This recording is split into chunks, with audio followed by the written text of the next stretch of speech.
demeure dans la réunion des hommes droits et dans l'Assemblée. Amen.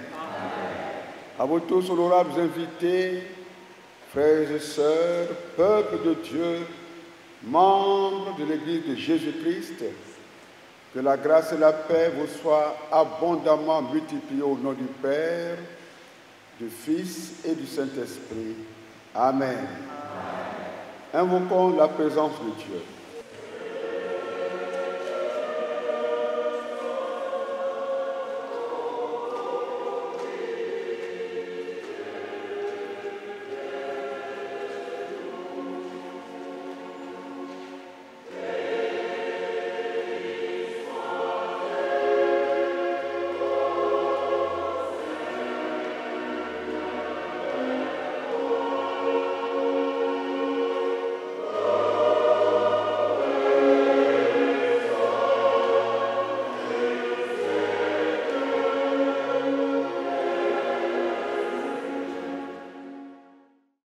À nos péchés, demandez pardon pour que lui, dans sa fidélité, nous accorde toujours son amour. Humilions-nous devant sa face et confessons-lui nos péchés. Rejoignons-nous tous dans la prière de confession générale des péchés, disons ensemble: Père Tout-Puissant et très miséricordieux, nous sommes égarés et nous sommes éloignés de tes sentiers. Comme des brebis perdues, nous avons trop suivi les projets et les désirs de notre propre cœur. Nous avons violé tes lois saintes. Nous avons négligé de faire les choses que nous devions faire et nous avons fait ce que nous ne devions pas faire. Il n'y a rien de saint en nous. Ô Seigneur, aie pitié de nous, misérables pécheurs. Épargne, ô Dieu, ceux qui te confessent leurs fautes.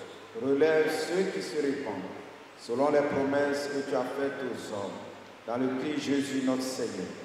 Accorde-nous, ô Père très miséricordieux, pour l'amour de ton Fils, de vivre désormais une vie de piété, de justice et de sobriété, à la gloire de ton Saint-Nom. Amen. Merci Seigneur, pour ton pardon et ta paix. Le sang précieux de ton Fils Jésus-Christ nous purifie de tout péché et rend possible notre communion avec toi et avec les uns et les autres. Donne-nous la joie de racheter pour que nous te célébrions et te louions pour tes hauts bienfaits, par Jésus-Christ, notre Sauveur. Amen. Gloire soit au Père, gloire au Fils, gloire au Saint-Esprit.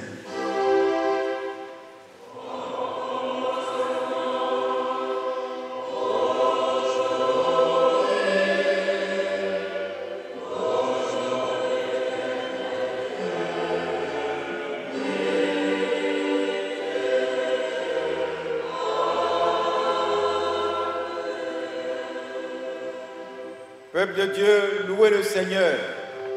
Amen.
29, versets 16 à 29. Hébreux 12, versets 12 à 17. Enfin, dans le livre de Luc, chapitre 22, versets 31 à 32. Deutéronome, chapitre 29, versets 16 à 29. Voici ce qui est écrit. Vous savez de quelle manière nous avons habité dans le pays d'Égypte et comment nous avons passé au milieu des nations que vous avez traversées. Vous avez vu leurs abominations et leurs idoles, le bois et la pierre, l'argent et l'or qui sont chez elles. Qu'il n'y ait parmi vous ni homme, ni femme, ni famille, ni tribu dont le cœur se détourne aujourd'hui de l'Éternel, notre Dieu, pour aller servir les dieux de ces nations-là. Qu'il n'y ait point parmi vous de racines qui produisent du poison et de l'absinthe. Que personne, après avoir entendu les paroles de cette alliance contractée avec le serment, ne se glorifie dans son cœur et ne dise « J'aurai la paix quand même je suivrai les penchants de mon cœur et que j'ajouterai à l'ivraie, à la soif. » L'Éternel ne voudra point lui pardonner, mais alors la colère et la jalousie de l'Éternel s'enflammeront contre cet homme. Toutes les malédictions écrites dans ce livre reposeront sur lui et l'Éternel effacera son nom de dessous les cieux. L'Éternel le séparera pour son malheur de toutes les tribus d'Israël, selon toutes les malédictions de l'alliance écrites dans ce livre de la loi. Les générations à venir, vos enfants qui naîtront après vous, et l'étranger qui viendra d'une terre lointaine, à la vue des plaies et des maladies dont l'Éternel aura frappé ce pays, à la vue du souffle, du sel, de l'embrasement de toute la contrée, où il n'y aura ni sémence, ni produit, ni aucune herbe qui croisse, comme au bouleversement de Sodome, de Gomorrhe, de Adma et de Séboïm, que l'Éternel détruisit dans sa colère et dans sa fureur. Toutes les nations diront: pourquoi l'Éternel a-t-il ainsi traité ce pays? Pourquoi cette ardence, cette grande colère? Et l'on répondra: c'est parce qu'ils ont abandonné l'alliance contractée avec eux par l'Éternel, le Dieu de leur père, lorsqu'il les fit sortir du pays d'Égypte. C'est parce qu'ils sont allés servir d'autres dieux et se prosterner devant eux, des dieux qu'ils ne connaissent point et que l'Éternel ne leur avait point donné en partage. Alors, la colère de l'Éternel s'est enflammée contre ce pays et il a fait venir sur lui toutes les malédictions écrites dans ce livre. L'Éternel les a arrachés de leur pays avec colère, avec fureur, avec une grande indignation, et il les a jetés sur un autre pays comme on le voit aujourd'hui. Les choses cachées sont à l'Éternel, notre Dieu. Les choses révélées sont à nous et à nos enfants à perpétuité, afin que nous mettions en pratique toutes les paroles de cette loi. Amen. Amen. Hébreux, chapitre 12, les versets 12 à 17. Je lis dans la version Luc Second. Voici ce qui est écrit. Fortifiez donc vos mains languissantes et vos genoux affaiblis, et suivez avec vos pieds des voies droites, afin que ce qui est boiteux ne dévie pas, mais plutôt se raffermisse. Recherchez la paix avec tous et la sanctification sans laquelle personne ne verra le Seigneur. Veillez à ce que nul ne se prive de la grâce de Dieu et à ce qu'aucune racine d'amertume poussant des rejetons ne produise du trouble et que plusieurs n'en soient infectés, à ce qu'il n'y ait ni impudique, ni profane comme Ésaü, qui pour un nain vendit son droit d'aînesse. Vous savez que plus tard, voulant obtenir la bénédiction, il fut rejeté, quoiqu'il la sollicita avec larmes, car son repenti ne peut avoir aucun effet. Amen.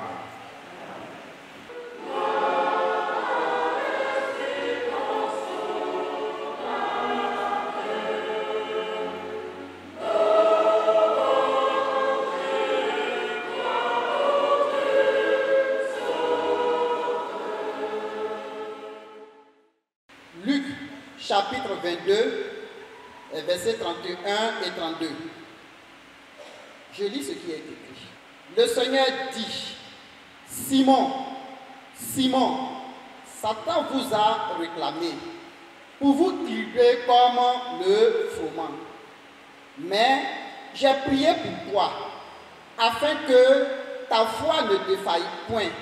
Et toi, quand tu seras converti, affermis tes frères. Parole du Seigneur. Amen.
Thème du jour, tiré de l'Épître aux Hébreux. Hébreux, chapitre 12, verset 15, là où il est écrit que nul ne se prive de la grâce de Dieu. Voici notre sommaire. En point 1, bref aperçu de l'Épître aux Hébreux. En point 2, que dit le texte du jour? Hébreux 12, 12 à 17. En point 3, qu'est-ce que la grâce de Dieu? Et en point 4, que nul ne se prive de la grâce de Dieu. Point 1. Bref aperçu de l'Épître aux Hébreux. L'auteur. Plusieurs noms ont été suggérés. Paul, Luc, Barnabas, Apollos, Silas, Philippe, Priscille, et bien d'autres. Mais jusqu'à ce jour, l'auteur demeure inconnu. Le but de l'épître, c'est de présenter la pleine suffisance et la supériorité de Christ. Les destinataires initiaux, c'étaient des chrétiens d'origine juive, certainement de la deuxième génération, tentés de retourner au judaïsme, sans doute à cause de leur manque de maturité et de leur mauvaise compréhension des vérités bibliques. La date de rédaction, probablement avant la destruction du temple de Jérusalem, survenu en l'an 70 après Jésus-Christ. Dans quel contexte s'inscrit l'épître aux Hébreux? Les chrétiens subissaient une sévère persécution d'ordre social et physique, à la fois de la part des Juifs et des Romains. Ils éprouvaient le besoin d'être rassurés et d'entendre que le christianisme était la vérité et que Jésus était bien le Messie. La particularité de l'épître, bien qu'il s'agisse d'une lettre, ce texte a la forme et le contenu d'un sermon. En point 2, que dit le texte du jour? Hébreux 12 à 17. Dieu n'est pas seulement un père qui corrige, mais aussi un entraîneur exigeant qui nous pousse à toucher nos limites et s'attend à ce que nous fassions preuve de discipline. Même si nous ne sentons pas assez fort pour remporter la victoire, nous y parviendrons en suivant Christ et en puisant nos forces en lui. Nos forces serviront de plus à aider ceux qui sont faibles et qui luttent autour de nous. Notre existence ne devrait pas être la seule chose à occuper notre esprit. Ceux que nous côtoyons suivent notre exemple. Et si nous vivons pour Dieu, comme nous l'affirmons, nous avons une responsabilité envers eux. En voyant notre manière de vivre, il leur serait plus facile de croire. Les lecteurs de la lettre n'ignorent rien des cérémonies de purification qui préparent les Juifs au culte. Ils sont au courant de la pureté rituelle nécessaire pour pouvoir pénétrer dans le temple. Le péché brouille toujours notre vision de Dieu.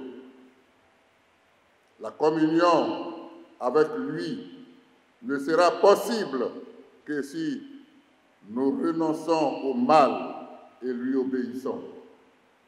Psaume 24, 3 à 4. La sainteté est alliée à une vie paisible, car une relation juste avec Dieu entraîne une relation juste avec nos frères et sœurs en Christ. Même si nous ne ressentons pas vraiment d'amour pour eux, nous devons rechercher la paix avec tous et ressembler toujours plus à notre Seigneur, telle la petite racine qui devient un grand arbre. L'amertume se développe dans le cœur et détériore même les relations les plus intimes. Une racine d'amertume naît si nous laissons la déception se transformer en ressentiment ou si nous nourrissons de la rancune par rapport à nos blessures passées.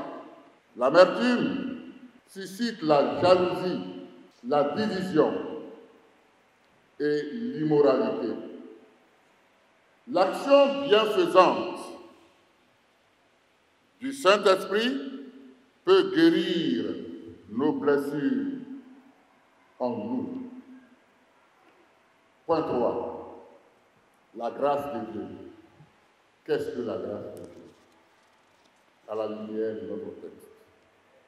La grâce de Dieu, c'est une faveur imméritée, la bienveillance.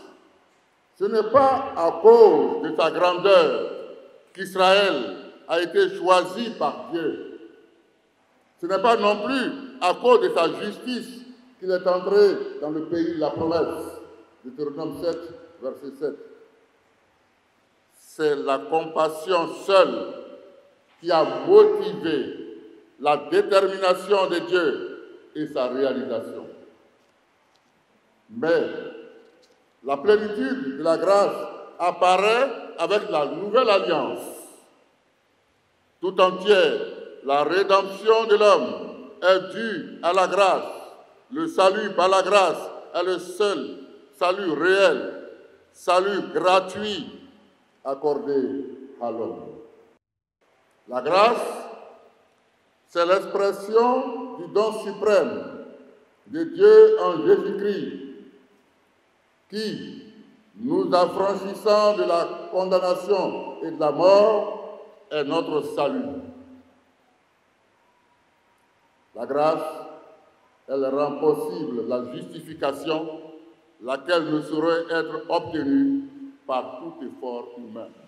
Nous sommes sauvés par la grâce, mais ce n'est pas parce que nous sommes sauvés par la grâce que nous devons vivre dans la dissolution.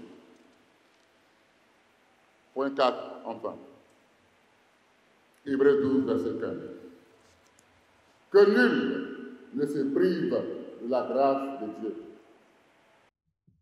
Que personne ne se prive de la grâce de Dieu. Mais pour commencer, posons-nous la question suivante.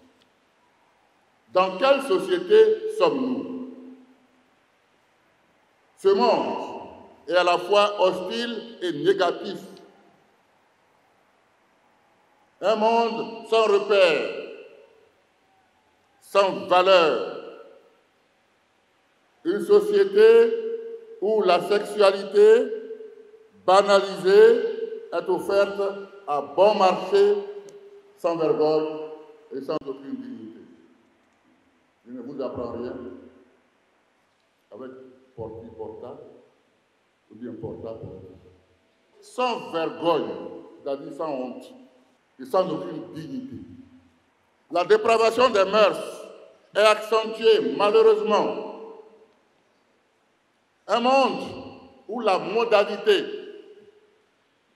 vivre comme des hommes du monde, donc un monde où la modernité prend le pas sur la morale, sur la spiritualité.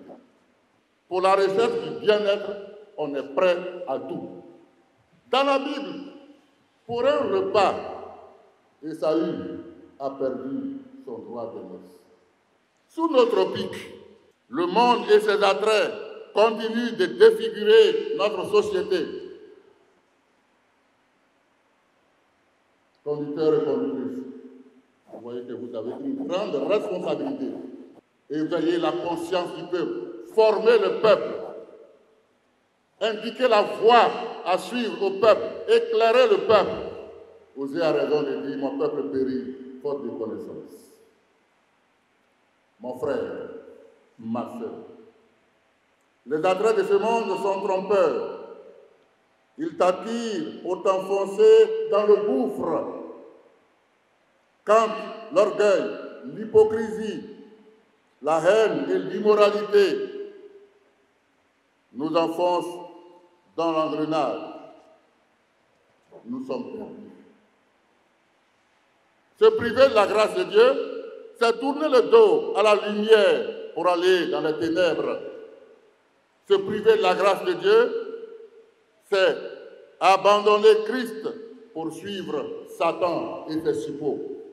Pour que nul ne se prive de la grâce de Dieu, voici 4 piliers fondamentaux qui vous serviront de levier pour une bonne marche avec le Seigneur.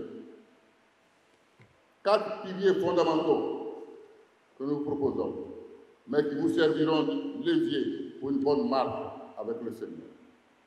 Le tout premier que nous proposons ce matin, c'est la crainte de Dieu.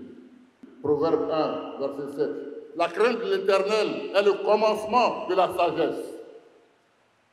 Le deuxième pilier, c'est la discipline.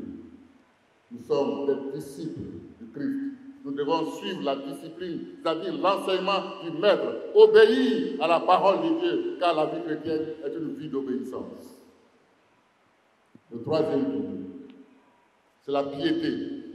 Notre intimité avec le Seigneur. La parole de Dieu déclare que sans la sanctification, nul ne verra Dieu. Le quatrième pilier, c'est la persévérance. La parole de Dieu déclare celui qui persévérera jusqu'à la fin sera sauvé. La persévérance, quelle que soit l'épreuve, quelle que soit la tentation, persévérer, garder la foi en Jésus-Christ. La voix du Seigneur retentit ce jour. Vous êtes le sel de la terre. Vous êtes la lumière du monde. Si le sel perd sa saveur, avec quoi la lui rendra-t-on?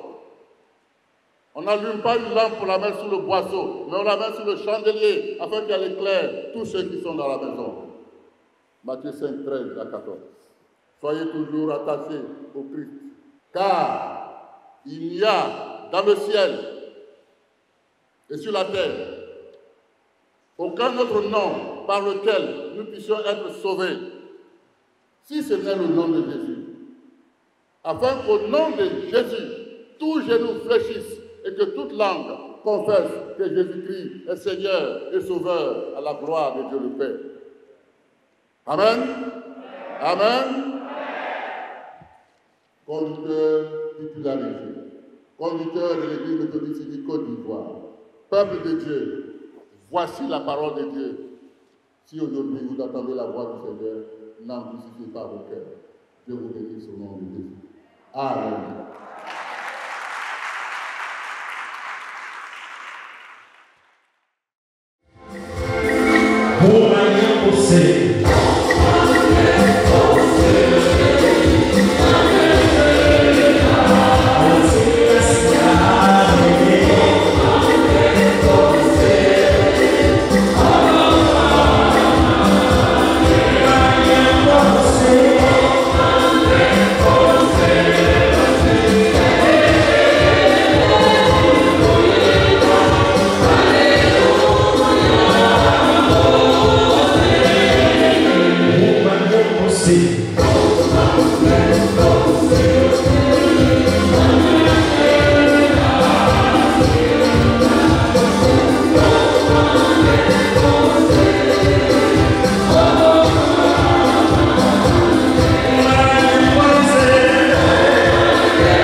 nos âmes te bénissent. Tout ce qui est au-dedans de nous bénit ton Seigneur. Nos âmes te bénissent et n'oublie au cœur de tes bienfaits. En ces jours dédiés aux conducteurs de classe méthodiste, tu nous as fait venir d'horizons divers pour nous retrouver ici. En joie d'être dans ta maison, nous t'exprimons notre reconnaissance à travers ces offrandes contenues dans cette ronde dans lesquelles chacun de nous a plongé sa vie. Bénis-nous, bénis les offrandes que nous t'apportons. À cette éternel, utilise-les de l'avancement de ton règne ici-bas, au nom de Jésus. Amen. Amen.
Veillez à ce que personne ne se prive de la grâce de Dieu, à ce qu'aucune racine d'amertume poussant les rejetons ne produise du trouble et que plusieurs n'en soient infectés, à ce qu'il n'y ait ni débauché, ni profane, comme Ésaü, qui pour un repas vendit son droit d'aînesse. Vous savez que plus tard, voulant obtenir la bénédiction, il fut rejeté, quoiqu'il l'ait sollicité avec larmes, car il ne peut amener son père à changer de sentiment. Frères et sœurs, que le Dieu de paix vous sanctifie tout entier, et que tout votre être, l'esprit, l'âme et le corps soient conservés irrépréhensibles pour l'avènement de notre Seigneur Jésus-Christ. Conducteurs, conductrices, et vous tous, frères et sœurs, allez porter des fruits dignes du royaume qui vient, par la puissance du Saint-Esprit, au nom de Jésus-Christ, notre grand conducteur. Amen. Yeah.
que Dieu vous soutienne.